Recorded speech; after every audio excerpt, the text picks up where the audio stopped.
할렐루야. 예수님이 부활하셨습니다. 하나님을 예배하기 위해서 하나님의 전을 찾은 여러분에게 하나님의 은혜와 평강이 함께 하시기를 주님의 이름으로 축복합니다. 오늘은 부활의 증인이라고 하는 제목으로 하나님의 말씀을 전하겠습니다.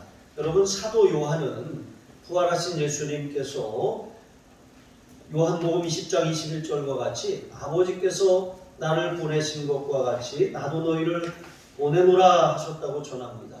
또 누가는 누가복음 24장 48절에 너희는 이 모든 일의 증인이라 라고 말씀하고 있습니다. 또 마가는 너희는 온 천하에 다니며 만민에게 복음을 전파하라 하고 마가복음 16장 15절에 이렇게 예수님의 명령을 전하고 있습니다. 그리고 오늘 읽으신 마태복음 28장 또 18절로 20절에 보시면 가서 모든 민족을 제자로 삼아 아버지와 아들과 성령의 이름으로 세례를 베풀고 내가 너희에게 분부한 모든 것을 가르쳐 지키게 하라 이렇게 예수님의 말씀을 전하고 있습니다.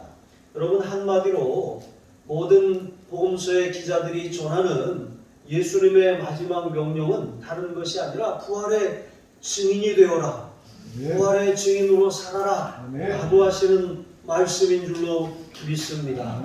여러분, 주님께서는 우리를 구원하시고 또 우리를 예수님의 죽으심과 부활을 전하는 증인으로 부르셨어요. 예수님의 고난과 죽음이 없다면 우리는 여전히 죄 가운데 살다가 죄로 말미암아 영원한 사망을 피할 수 없었을 것입니다.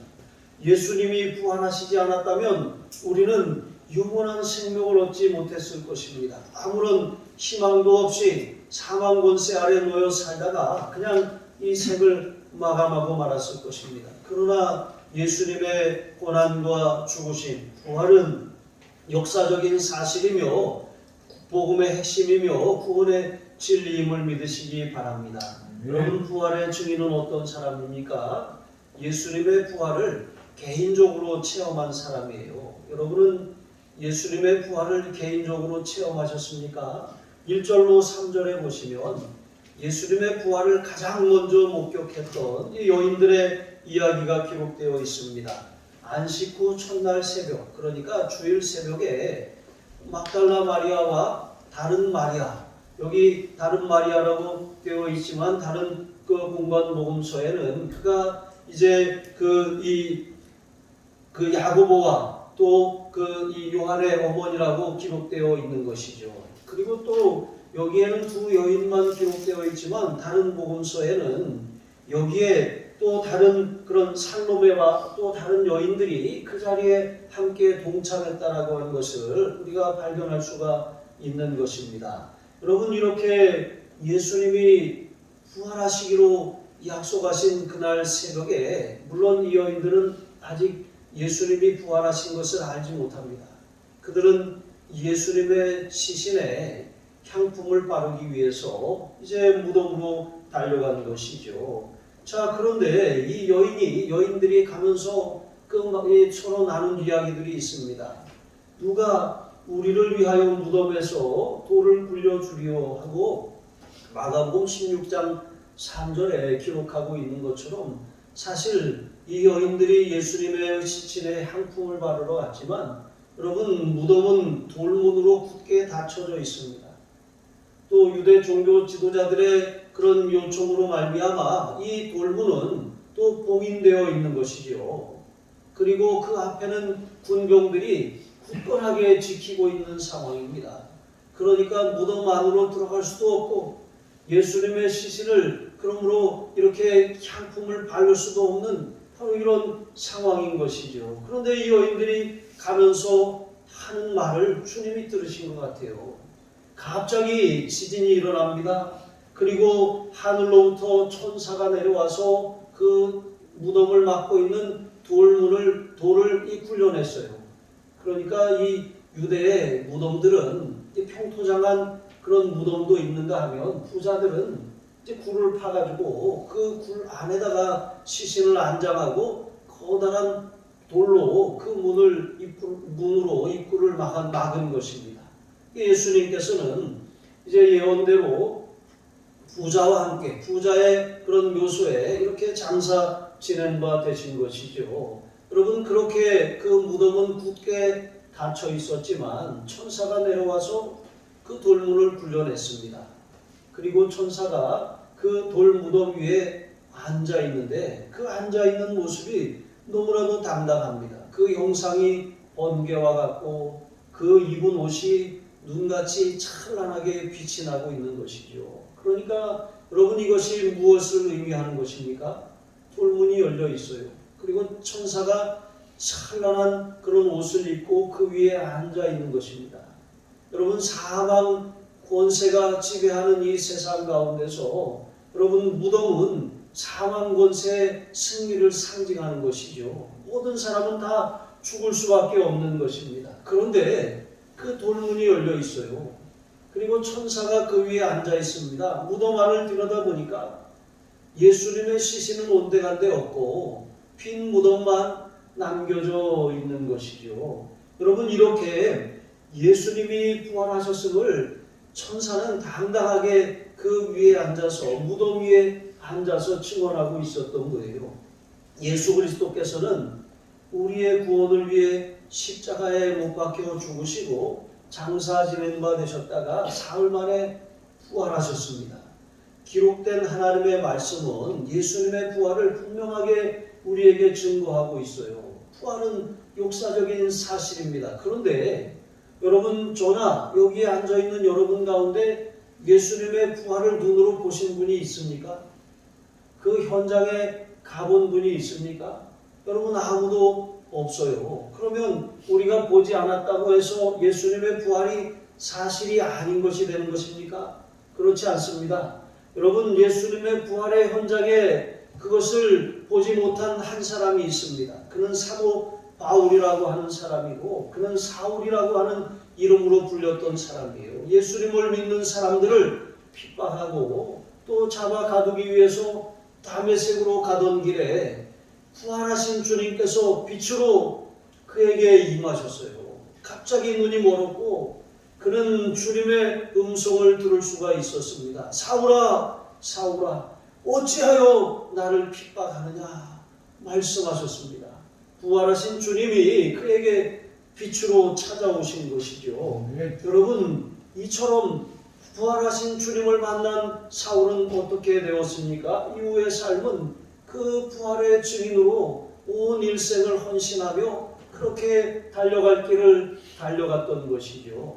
여러분 우리도 바울처럼 예수님의 부활의 현장에 있지 않았지만 주님의 부활은 역사적인 사실이며 우리가 개인적으로 부활하신 주님을 만나면 우리도 부활의 증인이 될 수 있음을 기억하시기 바랍니다. 여러분 지금도 살아계셔서 역사하시는 주님이 저와 여러분 안에 계십니다. 예수님을 우리가 구세주와 주님으로 영접하면 예수님께서는 우리 안에 영으로 성령으로 들어와 거하시는 거예요. 여러분 주님의 성령이 우리 안에 거하심으로 말미암아 우리는 이제 산 자가 된 것입니다. 우리는 살았다 하는 이름을 가졌으나 죽은 자가 아니라 실제로 우리가 살아있는 사람들입니다. 요한복음 5장 24절 말씀과 같이 우리가 예수님 안에 있다는 것이 무엇을 의미하는 것입니까? 영생을 얻었고 심판에 이르지 아니하나니 사망에서 생명으로 옮겼느니라 말씀하시는 것이죠. 영생을 얻을 것이다 라고 하는 것이 아니라 이미 얻었다는 거예요. 예수님을 영접한 우리 안에 생명이 들어와 있는 것입니다. 죽어서 영생으로 들어가는 것이 아니라 이미 예수님을 영접하고 영생을 소유한 사람들이 영원한 삶을 살게 되는 것입니다. 심판을 받지 않는 것이죠.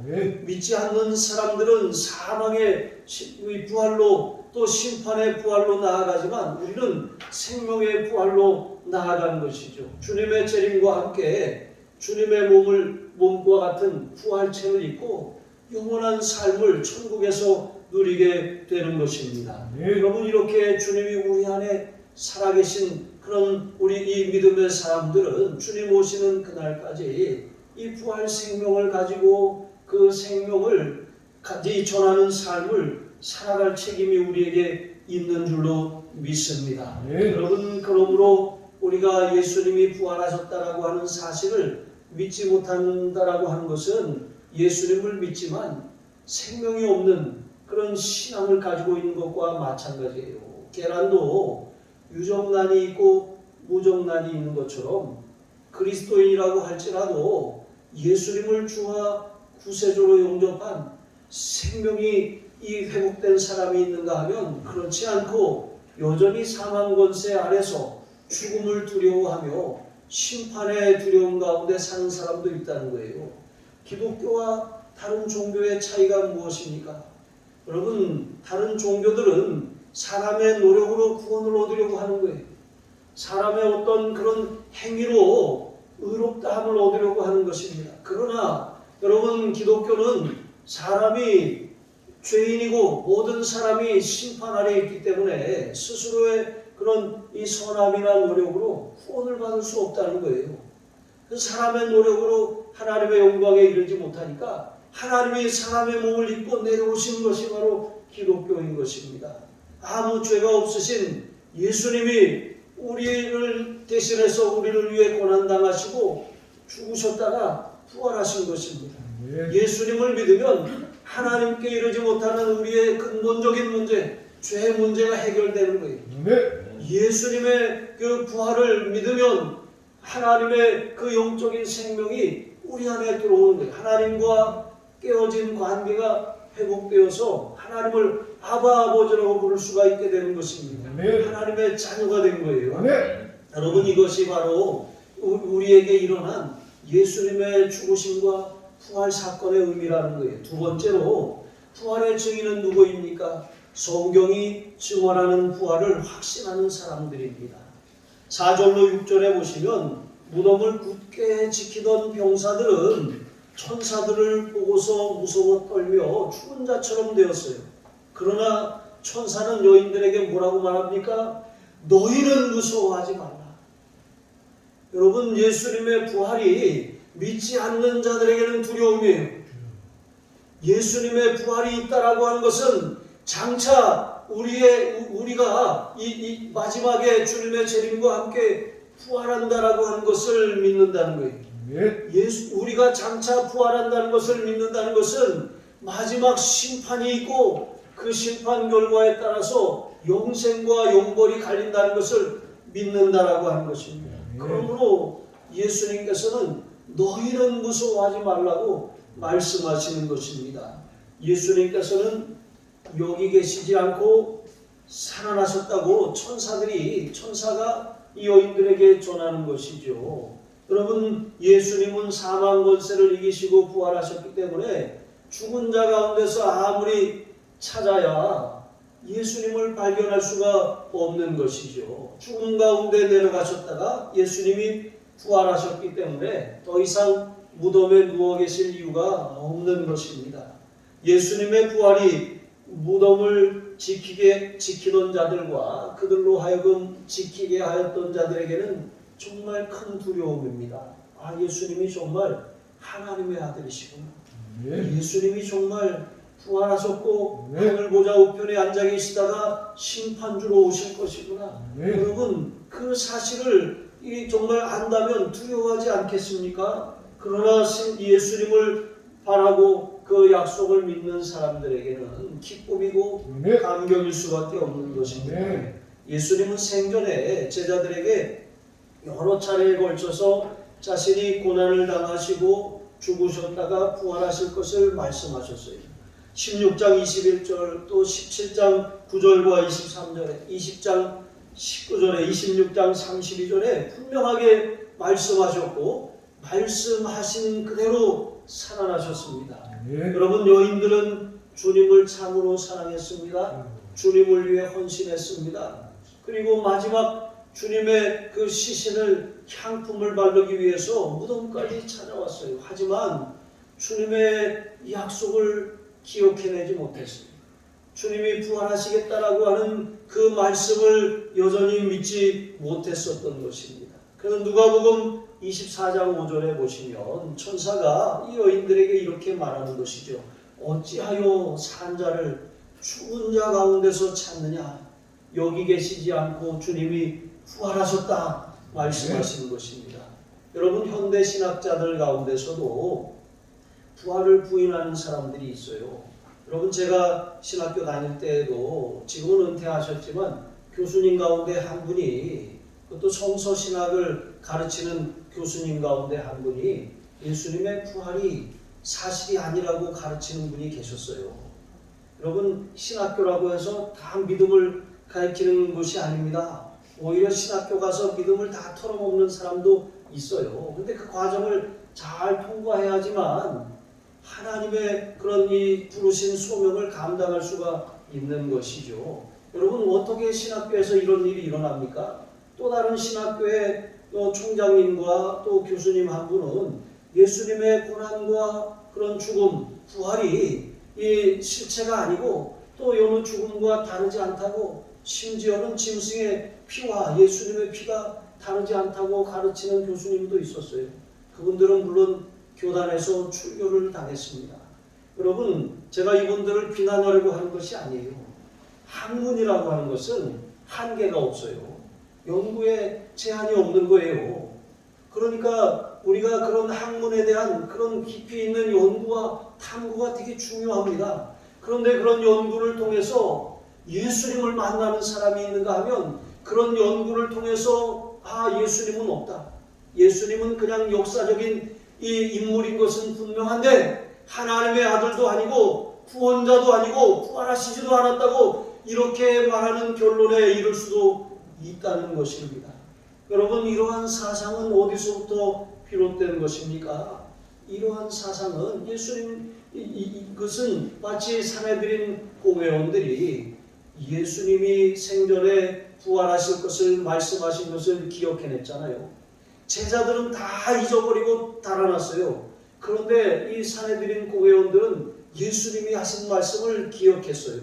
그리고 혹시라도 부활하시면 큰일 나니까 인복하고 이 군인들을 지키게 한 거예요. 그리고 만약에 부활하지 않았다고 할지라도 제자들이 이 시신을 도둑질하고 부활했다고 그렇게 헛소문을 퍼뜨리면 안 되니까 군병들을 통해 봉인하고 굳게 지키게 하였던 것입니다. 여러분, 그러나 그들의 행위가 오히려 어떤 결과를 가져왔습니까? 예수님의 부활이 역사적인 사실이라고 하는 것을 입증하는 증거가 되고 말았다라고 하는 것입니다. 네. 여러분, 여인들이 만약에 이 무덤에서 시신, 예수님의 시신을 발견했다면 여러분 어떻게 됐습니까? 그것은 끝이에요. 절망입니다.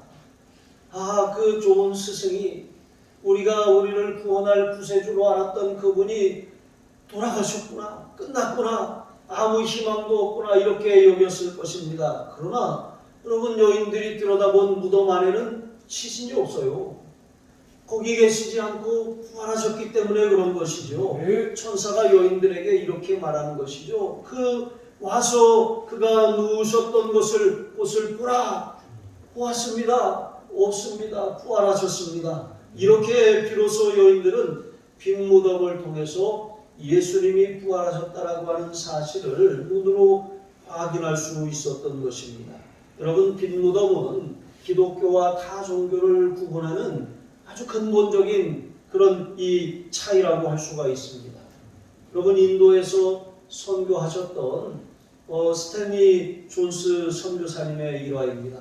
그분이 이제 이 복음을 전하고 있는 현장에 한 이슬람교도, 무슬림이 찾아왔어요. 이 청년이 와서 이렇게 묻습니다. 선생, 우리 이슬람은 기독교에 없는 것을 가지고 있어. 그것은 바로 메디나에 가면 관이 있는데 그 안에는 무하멧의 시신이 있어서 그가 역사적인 인물이라고 하는 것을 알게 하는 것이요. 하지만 기독교인들은 예루살렘에 가면 예수의 무덤이 있는데 그 무덤은 빈 무덤뿐이지 않소. 이렇게 말한 거예요. 그랬더니 스탠리 존스 선교사님이 이렇게 대답합니다. 맞습니다. 아주 좋은 점을 지적하셨습니다. 바로 그 점이 기독교와 이슬람교를 하늘과 땅 차이로 만드는 지점입니다. 당신의 종교는 죽음의 종교이지만 기독교는 생명의 종교이며 아멘. 부활의 종교입니다. 아멘. 무덤이 비었다라고 하는 것은 예수님이 살아계셔서 부활하셨다라고 하는 것을 우리에게 분명히 입증하고 있는 것입니다. 아멘. 여러분 그렇습니다. 예수님이 부활하셨다라고 하는 것은 부활의 첫 열매가 되셨다는 거예요. 무화과는 이제 이 여름이 가까우면 첫 열매를 달아요. 아주 작고 많이 달립니다. 그런데 이 첫 무화과가 이렇게 지나가는 사람들, 가난한 사람들, 나그네들이 따먹을 수 있도록 주인들이 배려를 했어요. 왜냐하면 솎아주는 것처럼 이것을 따주어야 진짜 무화과가 이제 한여름에 나오기 때문에 그런 거거든요. 여러분 첫 열매가 있다는 것이 무엇입니까? 그것은 다음 열매를 기대할 수 있다는 거예요. 예수님이 첫 열매가 되셨다라고 하는 것은 우리가 또한 예수님께 속하면 우리가 또한 예수님과 함께 우리의 육신이 부활할 것이 확실하다라고 하는 것입니다. 여러분 우리는 조상신을 섬기는 사람들처럼 그렇게 죽은 자 가운데서 예수님을 찾는 사람들이 아니에요. 예수님은 죽은 자 가운데서 일어나셨어요. 아멘. 부활하셔서 영원한 생명이 되시는 것입니다. 여러분 주님께서 우리 안에 계시는데 예수님이 부활하시지 않았다라고 하는 것, 그것은 사단의 속삭임이에요. 우리가 복음에서 예수님의 고난과 죽으심과 부활을 빼면 사실 이것은 좋은 소식이 될 수가 없는 것입니다. 부활하신 주님은 지금도 살아계시며 하늘 보좌 우편에 앉아 계시다가 마지막 심판주로 오시는을 여러분 확신하시기 바랍니다. 이것이 바로 예수님에 대해서 성경이 증언하는 바입니다. 우리는 부활의 증인입니다. 성경대로 예수님의 부활을 믿는 사람들입니다. 세 번째로 우리는 부르신 그 자리에서 부활 생명을 전하는 사람들인 줄로 믿습니다. 7절로 10절에 보시면 천사를 만난 여인들은 너무나도 두려우면서도 또 너무나도 큰 기쁨에 어찌할 줄을 몰랐습니다. 여인들은 이 천사가 빨리 가서 그가 죽은 자 가운데 살아나셨고 너희보다 먼저 갈릴리로 가시나니 거기서 너희가 배우리라 하라고 제자들에게 예수님의 부활 소식을 전하라고 그렇게 한 것이죠. 분명하게 예수님이 부활하셨고 지금 여기 계시지 않을 뿐만 아니라 제자들에게 먼저 말씀하신 것처럼 이제 이 갈릴리로 가고 계시다는 거예요. 그래서 이 여인들이 제자들에게 이 소식을 전하려고 다름질해서 제자들에게로 가고 있었습니다. 그런데 갑자기 부활하신 예수님께서 그들 앞에 나타나셔서 이렇게 말씀하시는 거예요. 평안하냐? 여러분 이 평안하냐 이 물음이 무엇입니까? 여러분 이 여인들은 예수님이 죽으신 것, 십자가에 달리신 것만으로도 너무나도 큰 충격이고 큰 고통이었어요. 그런데 그 시신마저 없어진 것입니다. 물론 천사를 만나고 천사들을 통해 예수님이 부활하셨다는 소식을 들었지만 예수님을 만난 것이 아니잖아요. 그러니까 여전히 그런 불안과 두려움에 사로잡혀 있었던 것입니다. 그런데 이 평안하냐 이렇게 말씀하시는 것은 근심하거나 두려워하지 말라는 거예요. 말씀하신 대로 성경대로 부활하셔서 지금 살아계시다라고 말씀하시는 것이죠. 그러니까 사망의 그런 절망에서 근심과 고통 가운데서 일어나서 부활 신앙을 붙들라고 말씀하시는 것입니다. 여러분 여인들은 엎드려서 예수님의 발을 붙들고 경배했다고 기록하고 있습니다. 여러분 그런데 주님께서는 뭐라고 말씀하시죠? 천사가 그 여인들에게 전하였던 것처럼 가서 내 형제들에게 갈릴리로 가라 하라 거기서 나를 보리라 하고 다시 한번 천사들이 전한 그 예수님의 말씀을 그들에게 들려주신 것입니다. 여러분 우리가 예배하는 것 하나님을 높이는 것이죠. 하나님이 우리에게 행하신 놀라운 일들을 기리는 거예요. 그리고 하나님 앞에 우리의 간절한 소원 하려는 것이고 하나님이 우리에게 주신 사명과 품심을 확인하는 시간입니다. 그런데 여러분 예배의 자리가 전부가 아니에요. 예배 자리에서 우리가 주님의 그런 이와의 만남과 교제를 경험하였다면 이제 성전문을 열고 세상으로 가야 하는 것입니다. 가서 나를 만나 주신 주님, 내게 응답하신 주님, 내게 역사하신 주님을 증언하는 증인으로 살아갈 책임이 우리에게 있는 거예요. 그래서 예수님께서도 발 앞에 엎드려 경배하는 그들에게 뭐라고 말씀하십니까? 가서 전하라는 거예요. 예수님의 부활하셨다는 소식을 제자들에게 먼저 전하라고 말씀하시는 것입니다. 여러분, 우리가 은혜를 진정으로 받았다면, 은혜 받았으면 우리의 삶의 현장에서 예수님의 살아계심과 예수님이 내게 하신 일을 전하는 증인으로 살아야 할 줄로 믿습니다. 여러분, 그런데 여기 보니까 갈릴리로 가라고 하셨어요. 왜 갈릴리로 가라고 하셨을까요? 갈릴리가 어떤 곳입니까? 여러분, 이사야 선지자의 예언에 따르면 이사야 9장 1절에 보시면 전에 고통받던 자들에게는 흑암이 없으리로다. 옛적에는 여호와께서 스불론 땅과 납달리 땅이 멸시를 당하게 하셨더니 후에는 해변길과 요단 저쪽 이방의 갈릴리를 영화롭게 하셨느니라 말씀하셨습니다. 여러분, 예수님께서 세례 요한의 잡힘을 들으시고 가장 먼저 가셔서 공생애를 시작하신 곳이 갈릴리예요.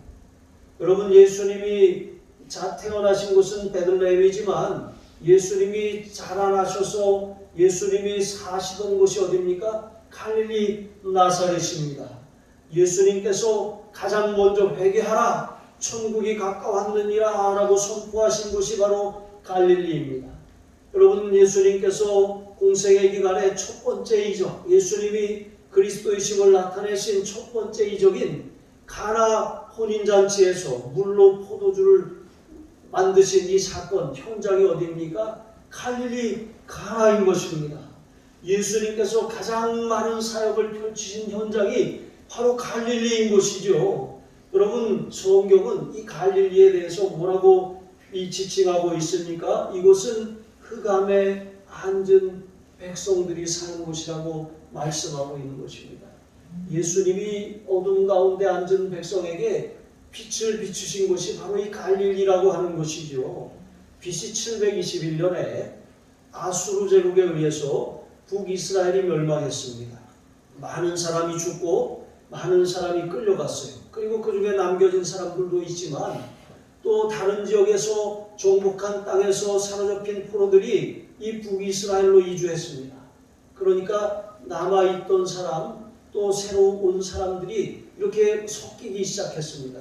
그리고 아수르 멸망 후에 다시 그 흩어졌던 유대인들이 다시 돌아왔습니다. 그러니까 이 사람들이 또 섞였어요. 그러니까 완전히 종교적으로, 인종적으로, 문화적으로 이 갈릴리라고 하는 것은 예루살렘과는 완전히 다른 곳, 그런 다른 문화가 형성된 지역이 된 것이죠. 예루살렘으로부터 멀리 떨어져 있습니다. 또 여로보암 때로부터 이들은 여호와의 종교로부터 멀어졌던 것이죠.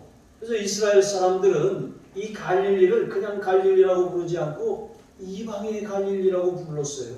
그러니까 하나님과 상관이 없는 언약에서 끊어져 나간 백성이라고 그렇게 여겼던 것입니다. 또 중심지로부터 멀리 있기 때문에 경제적으로, 정치적으로, 종교적으로 완전히 소외된 땅, 그리고 아수르의 혹독한 압제 아래서 신음하는 땅, 아무런 희망도 없는 멸시와 천대를 받는 땅, 이런 땅이 바로 갈릴리입니다. 그러니까 여러분, 예수님께서 갈릴리에서 나사렛에서 자라시고 오셨다는 소식을 들은 나다나엘이 처음에 뭐라고 말했습니까? 갈릴리에서 무슨 선한 것이 날 수 있겠느냐 하면서 조롱하던 것, 이게 바로 유대인들이 가졌던 일반적인 그런 사고방식이었다라고 하는 것입니다. 그런데 바로 이러한 곳에서 예수님이 자라나셨어요. 바로 이러한 곳에서 예수님이 공생의 사역을 대부분 감당하신 활동 무대였다라고 하는 것입니다. 가장 어두운 곳에 예수님이 생명의 빛을 비춘 곳, 이것이 바로 갈릴리라고 하는 것입니다. 여러분, 예수님이 제자들을 어디서 훈련시키셨습니까? 갈릴리 바닷가에서 베드로와 안드레를 부르셨어요. 그리고 조금 더 가시다가 또 야고보와 요한 형제를 또 부르셨습니다. 나를 따라오너라. 내가 너희로 사람을 낚는 어부가 되게 하리라. 세상에서 보잘것없고 아무 배움도 없고 내세울 것도 없는 그런 사람들에게 가셔서 사람을 낚는 어부가 되게 하신다는, 주님의 제자가 되게 하신다는 그런 부르심의 현장이 바로 갈릴리인 것이죠. 여러분, 그곳에서 주님은 이 제자들을 부르시고 그들을 거기서 훈련시키셨을 뿐만 아니라 죽으시고 부활하신 다음에 제자들에게 갈릴리에서 만나자고 약속하신 거예요. 먼저 갈릴리로 가시고 제자들을 갈릴리로 오라고 부르신 것입니다. 여러분, 그렇게 예수님께서 이제 사명도, 예수님에 대한 부르심도, 또 모든 그런 희망도 다 잃어버린 제자들에게 다시 갈릴리로 오라고 부르시는 거예요. 여러분, 갈릴리가 바로 이러한 곳입니다. 여러분, 우리가 처음 은혜 받았던 그때를 기억하고 있을 겁니다. 여러분, 그것이 우리의 영적인 갈릴리예요. 주님이 처음 나를 만나주셨던 그런 순간이 있어요. 그런데 우리는 살면서 우리도 모르게 그 은혜를 잊어버리고 마치 내가 내 힘으로 사는 것처럼 그렇게 주님을 믿는다고 하면서도 주님과 상관없는 삶, 사명보다는, 부르심을 따라 살기보다는 내 삶에 그런 많은 일들, 또 내가 원하고 내가 뜻하고 내가 바라는 일들을 이루기 위해서 그렇게 살고 있었다는 것입니다. 그렇게 실패하고, 그렇게 좌절하고, 그렇게 낙심하고, 그렇게 주저앉아 살아가고 있었다는 것입니다. 그런데 여러분, 우리가 낙심하고 또 절망하고 주저앉아 있다라고 하는 것은 우리가 예수님의 부활 생명으로 살고 있지 못하다는 증거예요. 우리가 희망이 없다라고 하는 것, 우리가 하나님이 주신 미래를 바라보지 못한다는 것 그 자체가 우리가 부활 생명으로 살지 못하고 있다는 증거입니다. 믿음의 그런 삶을 산다고 있지만 힘겹게 살고 있고 부활의 능력이 아니라 그냥 고난의 행군만을 계속하고 있다는 그런 증거가 아니겠습니까? 그런데 주님은 그들에게 갈릴리로 가서 만나자고 말씀하시는 것입니다. 여러분, 그 갈릴리에 가서야 비로소 주님께서는 그들에게 사명을 주셨어요. 하늘과 땅의 모든 권세를 내게 주셨으니 그러므로 너희는 가서 모든 민족을 제자로 삼아 아버지와 아들과 성령의 이름으로 세례를 베풀고 내가 너희에게 분부한 모든 것을 가르쳐 지키게 하라. 볼지어다 내가 세상 끝날까지 너희와 항상 함께 있으리라 하시니라 말씀하셨어요. 비로소 제자들이 훈련받았지만 주님의 죽으심과 함께 모든 것이 다 끝나버린, 주저앉고 절망하는 이런 상황을 맞이한 거예요. 그러나 주님은 부활하셨어요. 그리고 제자들을 갈릴리로 다시 부르셔서 그들의 처음 부르셨던 소명을 일깨우시고 그들에게 비로소 사명을 감당하게 하신 것입니다. 여러분, 우리에게 주님이 처음 우리를 부르셨던 그런 영적인 갈릴리가 있습니다. 침체되고 낙심하고 또 우리의 삶이 꼬이고 잘 풀리지 않아서 이런 부르심이 희미해져 갈 때 여러분, 주님이 우리를 갈릴리로 부르시는 거예요. 네. 여기 갈릴리 교회로 가라는 게 아니라 갈릴리로 부르시는 거예요. 네. 여러분, 이 주일은 사실 작은 부활절이거든요. 네. 오늘은 이제 이 진정한 부활절이지만 매 주일은 1년 52주가 다 부활절이에요. 네. 여러분, 우리가 부활의 주님을 만나는 자리가 바로 영적인 갈릴리거든요. 네. 주일 예배가 그래서 중요한 것입니다.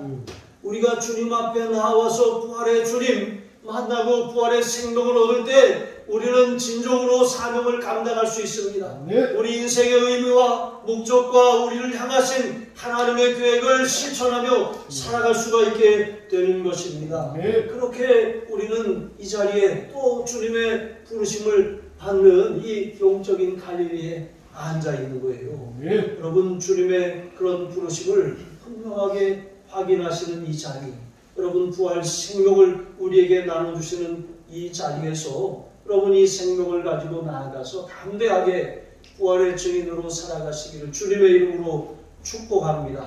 네. 기도하시겠습니다. 하나님 아버지, 부활하신 주님을 만나기 원합니다. 내 주일의 자리가 부활하신 주님이 우리를 다시 일으키시는 자리가 되기를 원합니다. 성경이 증언하는 그대로 예수님의 부활을 확신하는 자리가 되게 하여 주시옵소서. 처음 주님을 만났던 때의 그 뜨거움과 그 간절함이 회복되고 우리를 향한 하나님의 부르심을 깨닫는 자리가 되게 하여 주시옵소서. 하나님이 영적인 갈릴리에서 세상을 향해 담대한 복음의 증인으로 나아갈 수 있는 하나님 부르심을 확인하는 영적인 현장이 되게 하여 주시옵소서. 우리 주 예수 그리스도의 이름으로 기도합니다. 아멘.